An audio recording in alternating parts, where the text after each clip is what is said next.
जय श्री राम। स्वागत है आपका मेरे चैनल पर। हाल ही में गुरुग्राम के निजी रेस्टोरेंट जिस लॉ फॉरेस्टा कैफे में 6 लोग शाम में खाना खाने गए थे। खाना खाने के बाद रेस्टोरेंट के वेटर ने उन्हें माउथ फ्रेशनर ऑफर किया, जिसे केवल 5 लोगों ने खाया। 6वें व्यक्ति अंकित ने माउथ फ्रेशनर नहीं खाया क्योंकि उनकी 1 साल की बेटी उनकी गोद में थी। माउथ फ्रेशनर खाने के बाद 5 लोगों का मुंह जलने लगा और खून निकलने लगा। अंकित ने जोर देकर जब वेटर से पूछा कि क्या खिलाया है, तो उसने एक पॉलिथीन दिखाया। इन लोगों ने उस पॉलिथीन के पैकेट को अपने पास रख लिया और 100 नंबर पर पुलिस को कॉल कर दी।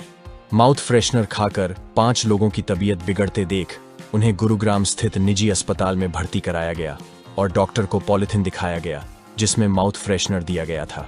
डॉक्टर ने पॉलिथीन में मौजूद चीज को ड्राई आइस बताया और इन लोगों ने उस पॉलिथीन को अस्पताल को दे दिया।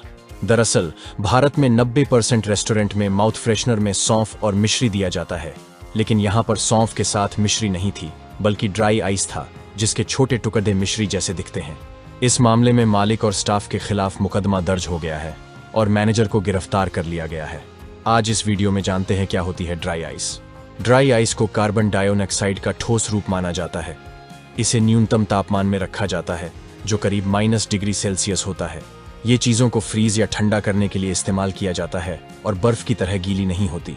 आमतौर पर ड्राई आइस सुरक्षित होती है, लेकिन उसका तापमान कम होने की वजह से अगर ये त्वचा के संपर्क में आती है तो फ्रॉस्ट बाइट या कोल्ड बर्न यानी ठंड की वजह से त्वचा जल जाना जैसी समस्या हो सकती है।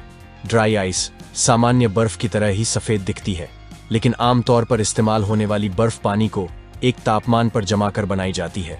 लेकिन ड्राई आइस कार्बन डाइऑक्साइड का ठोस प्रकार होता है और हवा से रिएक्शन की वजह से इससे धुआं निकलता रहता है। जब सामान्य बर्फ पिघलती है तो वो पानी बन जाती है और जलाने पर वाष्प निकलती है, लेकिन ड्राई आइस पिघलते समय सीधे गैस बन जाती है। अगर किसी बंद जगह पर यह ज्यादा मात्रा में रह जाए तो नुकसानदेह हो सकती है। डॉक्टर आशुतोष शुक्ला कहते हैं कि जब इन 5 लोगों ने ड्राई आइस के टुकड़े खाए तो ठंड के कारण उनके मुंह में अल्सर हो गए और उससे खून आना शुरू हो गया।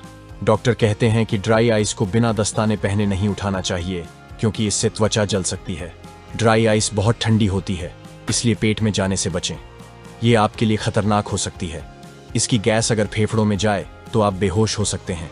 ड्राई आइस की कितनी मात्रा नुकसानदेह हो सकती है ये कहना मुश्किल है, लेकिन उदाहरण से समझें तो अगर बच्चा ग्राम का टुकड़ा खा लेता है तो वो नुकसानदेह हो सकता है, क्योंकि जहां वो जाता है वहां की त्वचा को चीर देता है। आजकल ड्राई आइस का चलन चल पड़ा है। रेस्टोरेंट में जहां खाने की चीजों को आकर्षित दिखाने के लिए धुआं दिखाकर इसका इस्तेमाल होता है, वहीं शादियों या समारोह में दुल्हन या दूल्हे की एंट्री के समय फॉग के जरिए एक इफेक्ट बनाने के लिए भी यह इस्तेमाल होता है।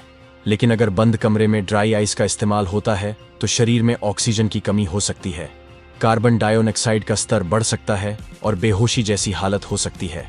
ड्राई आइस से चीजों को लंबे समय तक संरक्षित रखने के लिए इस्तेमाल किया जाता है। डॉक्टरों का कहना है कि ड्राई आइस का इस्तेमाल औद्योगिक जरूरतों के लिए होता था क्योंकि ये बेहतरीन कूलिंग एजेंट होता है।